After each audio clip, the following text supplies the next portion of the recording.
Hello my friends, John LaRuffa here with another straight up solo. And in this episode we're going to take a look at the deluxe version of Small City, okay? Or the deluxe edition, I guess you'd say. Alright, so what I'm going to do is I'm going to show you this game from a solo perspective. I'm going to explain how it plays, and then I'm going to give you my thoughts. Let's get started. Okay folks, and as usual, please like and subscribe to my YouTube channel if you haven't done so already. And if you have, I really do appreciate that support. It means an awful lot to me. So we are halfway through the game in a solo mode, playing on the deluxe side. Now the deluxe side makes it so that the board is smaller, is tighter. And also it's supposed to add a situation where when you're going up on these city council influence tracks, you can draw some of these additional criteria, promises, if you will, and those would then let you basically put yourself on the hook for maybe losing 5 points if you're not lucky, based on what you drew. And the earlier you draw them, the more choices you have. So if you draw one in the beginning to move up to the first space, you have a choice of 4 cards, and then 3 cards, 2 cards, and then finally 1 card.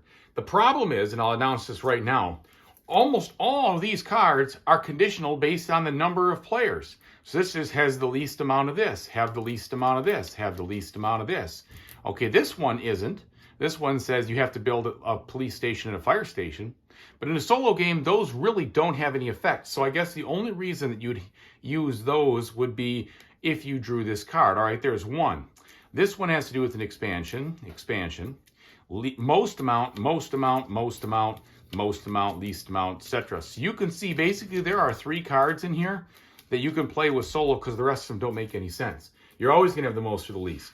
So I think that really kind of, that confuses me why that's even here, and it wasn't mentioned. If it was mentioned in the rule book, I cannot find it. It didn't say, oh, by the way, you can't play with this. It says you could play in the expert mode, but really all you're doing is building on a city that's smaller. You don't get this mechanic here. And I guess it's all right. They should have just specified that.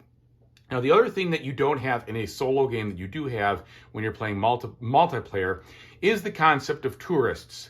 So you will not have tourists coming into your town to potentially use your stuff and give you tax income, and you won't be able to send your people to other places to potentially use their stuff and give them tax income. That mechanic is just not in the game, and that makes sense, I suppose. And I say I suppose because there's probably a simple variant that could be put out there that would help with some of that, maybe. But that wasn't put in the solo mode, so all right, that's not in there either. So those are 2 things that are not solo friendly about this game, but the rest of it seems to be pretty solo friendly. The rest of it makes sense. And basically the only thing you're doing is a modified version of the first thing, which will show you right away. And that seems to work just fine. I have no issues with that. Okay, so what are you trying to do in this game? What you're trying to do is achieve, in the solo game, a specific amount of points based on this chart right here, okay? I haven't even gotten close to the bottom yet, but I am learning and I'm getting better. And so you're getting points basically by gathering votes, and you gather votes mostly from the residential spaces that you have people in during stage 5 of the game, the round. Okay. Also, you can get some votes for moving up on this city council track, and you can get votes if you build this university. The university generates you 3 votes per turn that you've built it. That's very hard to build. At least it seems to be hard because it costs 2 of every type of raw material in this game. And there are 3 types. There's wood, stone, and iron, or steel, or metal, or whatever. And so that's a pretty steep cost to get those, to be honest. That's kind of tough. Anyway, so that's what you're trying to do. Now, there are, in the multiplayer game from the expert mode, all sorts of other ways you can set up. You can set it up for the economic, which is kind of the specific, or no, I'm sorry. Let's see, is the economic anything different? Yeah, the economic is basically having the most revenue, and that's a whole different thing. I'm not sure if you could do that really effectively in the solo mode or not. I guess you can, but you would not have anything, I don't think, to compare. It doesn't seem like this is set up that way. There's the citizens, which is basically you're trying to get the most citizens in your city. That clearly does not support this. And then there's the mayor's visit, or I'm sorry, the cultural setup, pardon me, where you're trying to get the most culture buildings. Whoever can build the most will win. That doesn't, I guess you could do that and see if you could build them by the end of the game. And if you do that, you win. If you don't, then you don't. But those aren't really called out in this little solo variant here. What they do also, well, let me get into playing the game and then I'll get into the next part. So, in order to play the game, you're going through these 8 phases here. And in the 8 phases, you are basically doing the brunt of your stuff in phase 2 and 3. Phase 1 is short. Phase 4, 5, 6, 7, and 8 are also very short. So what are the phases? The first thing you're going to do in the solo game is you are going to shuffle these action cards. These action cards give you, they're really like more like bonus cards, I guess. And you're going to lay them out like this. And you're going to put the mayor tile, or the mayor token on the top one, meaning that you cannot use this, okay? You can use either of these for free. If you want to use this bottom card, it costs 2. And each of these does something specific for you. For instance, this one says I can build a culture building with 1 fewer materials, which is very handy. This one would give me $1 or 2 points, also pretty handy. This one says when you produce, you don't make any pollution. And since I'm planning to produce this round, I'm going to do this even though it costs me 2. I have a decent amount of money so far right now, so I'm going to do that. So what that means is I won't pay extra pollution for building stuff. And I do want to produce, so that makes some sense from what I'm about to do. So that is phase number 1. Phase number 2, I can buy up to 3 buildings and put them on my board. And there's all sorts of restrictions about how those work. And I'm not going to go through that because it would take a lot of time and it's not going to help you understand what's going on. But basically, buildings can influence one another by all of the spaces around the specific building would influence. So for instance, if I have this building over here, it provides influence for everything that's around there, okay? And based on that influence, tells you where you can and can't build things and where they will or won't, or how to get them to upgrade, okay? And that upgrade is a very important part of this game. And there's different shapes of buildings, etc. For the most part, fairly benign shapes of things, not too crazy. But the upgrades are really an important part of getting your city to get bigger and flourish, okay? So on the 3 things I'm going to do, I have 3 money, and most of the things cost $1 to build, or they cost $1 per space, I should say. And some of them cost 0, but those that cost 0 usually require some raw materials. So basically what I'm going to do, just to demonstrate some of this, is I'm going to build, let's spend 1 for another industry building, because I need to get my industry up and running. And when I put the industry on the board, I have to immediately build a warehouse next to it. And in thinking about that, I have to pay attention to what I'm planning to do in different areas so that I'm not going to be stunting my growth, because industry and residential buildings cannot influence one another, which means they can't be built next to each other. So this is safe over here. I've got kind of a little industrial zone going on, and so I can build there. And that will be just fine. All right, so that's the first thing I'm going to do. The second thing I'm going to do then is, and actually, let me think about this, because I actually want this. Well, I don't have to determine that now. The second thing I'm going to do is build a, so I could build another house, which will help population continue to get into my city, which is important, because I'm only going to have the ability to get one of these guys off, as you'll see later, off this main city hall spot. So I think I'm going to do that, but I'm also concerned about the additional pollution I've been generating. And you get to choose your difficulty level. I choose mayor, which means that if I produce more than 5 population, one of my citizens is going to die. And that means that it has to lay down and take up a space anywhere in my area, but that will thin out my population. It does not give me negative points, but it makes it more difficult for me to keep this engine growing. So I've got that consideration. The other consideration I have is at the end of the game, I can score 12 points if I can build, or if I have at least 3 of these fully developed commercial buildings. And so I have 2 of them right now. If I'm going to get to that level, let's see, so that one's going to grow. I'm actually just going to have to buy one.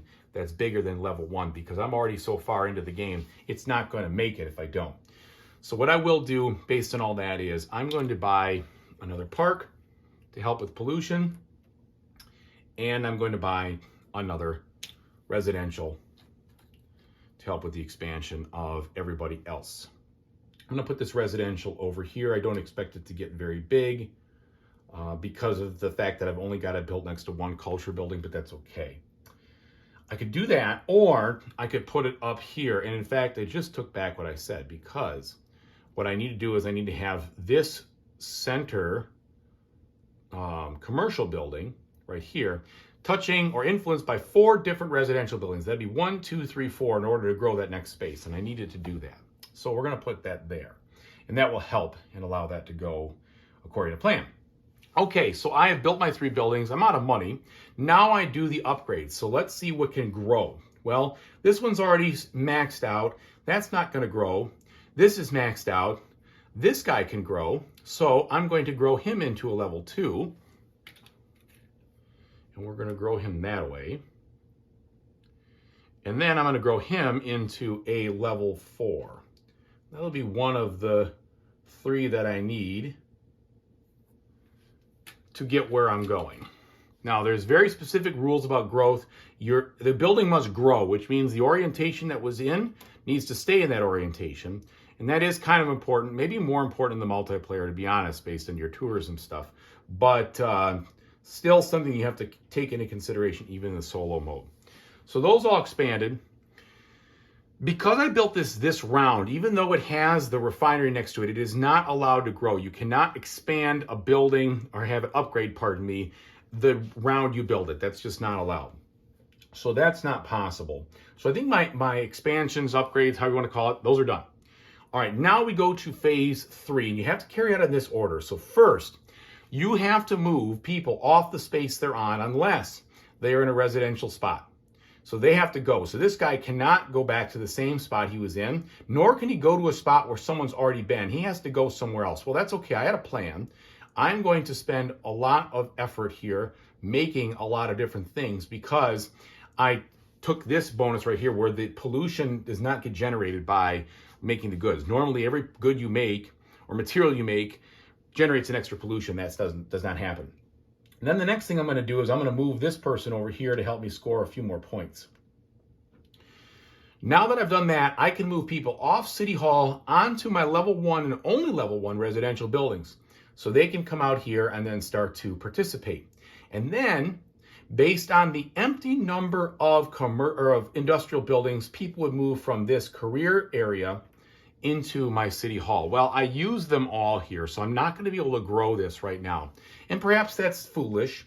Maybe I should be more thinking about that. But I really want to maximize this because if I'm going to grow and get my next culture building, I've got to build some stuff. And one of the ways I feel like you need to make a lot of money in this game or make a lot of points is to turn these goods that you build into money or points. So that's important. So we're going to forego the growth right now. Now we go to phase number 4. And in phase 4, we collect our income. So first there'll be tourist income, but again, tourism is not in this game in solo. Then there's any income for any space that has $1 on it, which are these 2. Well, I had to vacate those, so I can't get that. Then we produce goods. So the good production is actually marked by small icons on the actual industrial buildings, pardon me. And those things go in the warehouse.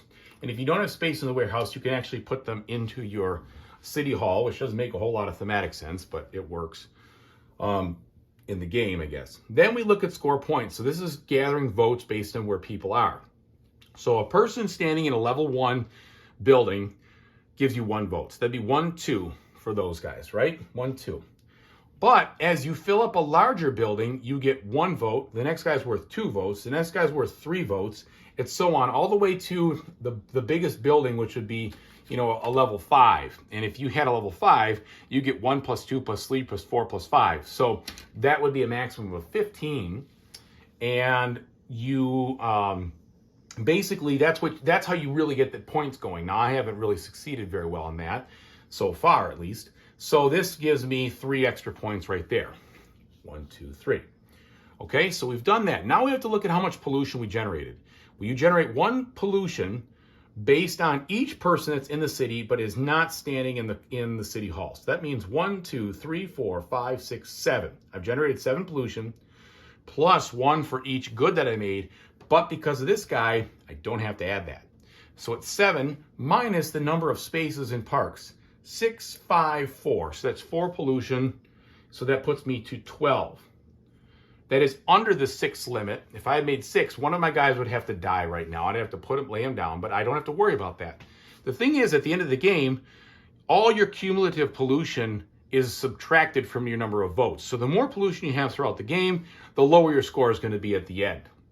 So building parks and keeping that under control is very important. Okay, so we've done that. Now we get to influence the city council in some way. Well, I don't have any money, but I could spend some of my votes to potentially do the influence here. And that would be basically like trading in points for stuff like that.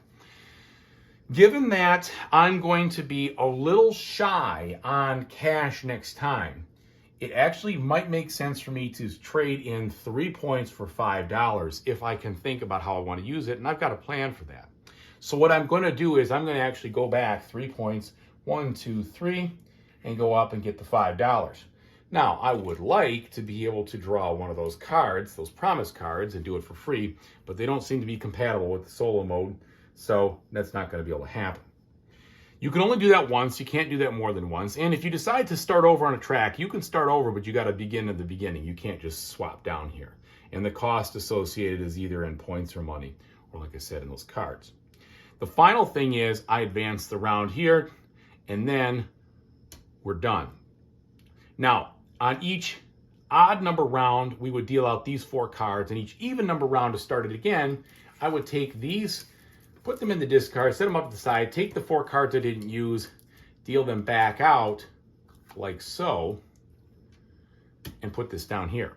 Now, this is kind of a dud of a draw. I'm not going to play this next round, but I'm going to show you this. This card basically does nothing. It literally does nothing. And this card gives you the ability to go first. Well, you're always in the situation where you're going second, as it was in this game, because the mayor, the VIP, always goes first and hogs this. So all this basically says is, well, tough luck, John. I either get no bonus at all, or I have to spend 2 if I was planning to build big. It's lucky for me that I'm planning to build some bigger stuff this next round, so I'll save a few bucks. But I'm not going to play the next round. You get the idea. You play 8 full rounds, and then if you have accomplished your promise at the beginning, you'll get the 12 points or the -6.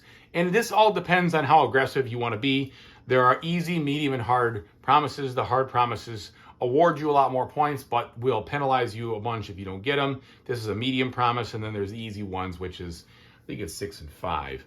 I can take a quick look. So yeah, 18 and 12, 18 or -12, plus 12 or -6, or +6 -3. All right.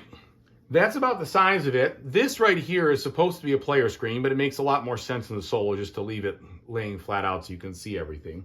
And for the most part, this makes sense. It's got most of the information on here. I find this a little confusing from the upgrade standpoint, but that's just me. It does a decent job kind of telling you what you're trying to do and how you're trying to do it. So, all that considered, let's go ahead and see what I think. So, Small City Deluxe is a very, very cerebral and heavy thinking game. There's no doubt about it. Even though it looks like it's small and cute, there are a lot of factors to consider, which I think is great. It is not a shallow game. It is not a light game. It's definitely medium heavy in its considerations. Once you play through the first game, you will understand the rules and mechanics enough where the heaviness will not come from those. It will come from, if I build here, I'm going to block this. And if I block this, then this can't expand. And I need this to expand to fulfill this goal. Otherwise, I'm going to lose points. But I need these people to get off these spots so that they can build next time, etc., etc. There's a lot of considerations, which I think is definitely this game's strength. It's fantastic in that regard. And I really like it. And I like that they made it so that I can play it solo. I like that there are, in the winter expansion, which I haven't delved into, a lot of different things that I can add to, shake up that experience and add new things, which is cool. I appreciate that. It's very similar to well, it's not, you can just barely see it off camera. The Clinic and Clinic Deluxe, or the Clinic Deluxe edition, and all those extensions did. Those were great. That being said, there are some serious frustrations I have with this game. And that is based on the idea that a deluxe should have made a more of a deluxe experience. I didn't play the original, but when you're going to go for a deluxe edition, there's a couple things I would expect. Number one, I'd expect some explanation of what these cards actually mean, because I had to look them up based on rules from the first edition. The explanation was not in here. Some of these things are very unclear as far as what is really going on. I mean, this, for instance, what the heck does that mean? To me, that means, I don't know. Now I know what it means. It means that you are supposed to have the fewest amount of citizens in your city, because I looked it up. So I figured out that all of these were, the most and the fewest. Okay, well, that means that all of these, and almost all, like I said before, do not apply to the solo. So if they don't apply to the solo, then why doesn't that say that in the book? Why wasn't that called out? Why wasn't it either accounted for? And maybe it is, and maybe I'm blind and I can't see it. But if I missed it, then I will apologize in the comments, but I can't find anything about that. Number two, there are some serious component underwhelming issues, right? These screens are very, very thin. The cards are very thin. And if for a deluxe game, it should have been addressed that way. I'm sorry. The boards, the good news about the board, I will say this, a thin board is fine with me because it doesn't warp, and that's great. But it would have been nicer to have cardboard boards, a little bit thicker and expensive. Considering all the things with this game and the relative cost, it wasn't a cheap game. It would have been nice to have a little bit nicer components. It was a little misleading, especially with the cards from a deluxe standpoint. But really the frustrating deal is that unknown about where the solo variant actually goes, whether it's compatible with a lot of those other variants as far as how to set up or not, and it seems like it's not. And then how they don't address the situation of that in the actual rule book. How they don't address that, like, okay, I've got the police and the fire station. Why would I need those cards or those buildings anyway when those two mechanics are not actually present at all in the solo mode? So what do I have them for? Well, I have them for that one promise card. But that doesn't make any sense because the promise cards seem like they don't apply except for that one. So that is kind of broken, and it seems like that was just sloppy and missed. Of all the play testers in here and all the editors and everything else, nobody thought about that? I think that was a miss. And it was a miss because I think when we go to a deluxe game, we expect that game is going to outshine the original edition and kind of, square things away and take care of things. Now, again, I didn't play the original one. I played this. Now, I do really enjoy the mechanics. I like the thinky puzzle that is going on here. But I just wish they had ironed that part out. And that's a bit of a disappointment to me. I haven't played yet with all of the winter expansions, but I am looking forward to giving those a try and putting those in there and basically swapping out different puzzles. But I hope that I don't find the same type of idiosyncrasy misses in the solo or with the solo game and how those things apply, because that will be underwhelming to say the least. I mean, the box definitely says 1 to 4 on those. So I'm assuming that they would, be solo friendly, and maybe they are, but I wanted more. So beware of that. If you're going to get this game, there is a good game here for sure, and I'm happy about that. But the price is steep compared to what the quality is with the components, and there's a lot of ambiguity, which needs to be addressed some way, shape, or form with a frequently asked questions or something like that, or maybe the designer could, give it a little bit more of a push to finish up what seems like a half-baked effort into the solo. And I'm sorry, I'm not trying to be offensive, and I'm not trying to point fingers, but it seems like a miss, and it seems like it caught a lot of people off guard, and I just think that that's unfortunate. So that's my review of it.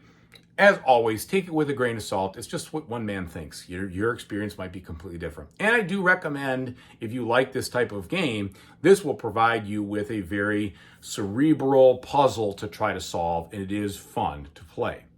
Just those things are some of the drawbacks. So thanks so much for watching. I really appreciate everybody. I've always appreciate your support, and I love your comments, so please continue to chime in, and that's great news to me.